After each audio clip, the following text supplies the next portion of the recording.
မင်္ဂလာပါဘဝမှာဘာအရေးကြီးဆုံးလဲလို့မေးလိုက်ဘယ်လိုဖြေကြအတွေ့အကြုံရပြောမယ်နော်ယူမိုက်အရွယ်တုန်းကတော့အချက်ပေါ့လေအရွယ်လေးရောက်လာပြီးရှာနိုင်ဖူးနိုင်တဲ့အချိန်ကြတော့စီးပွားရေးပေါ့နော်အေးတကယ်အသက်လေးကြီးလာတော့အရွယ်လေးကြာလာတော့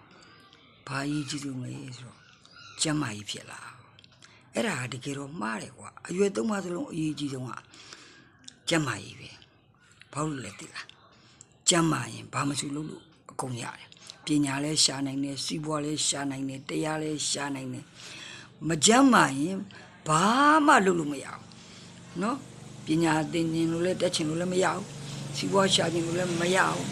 တရားခုချိန်မကျမ်းကမာကမှအားထုတ်ခြင်းမလဲဆိုလို့လဲမရဘူးကျမ်းမာရေးအကြီးဆုံး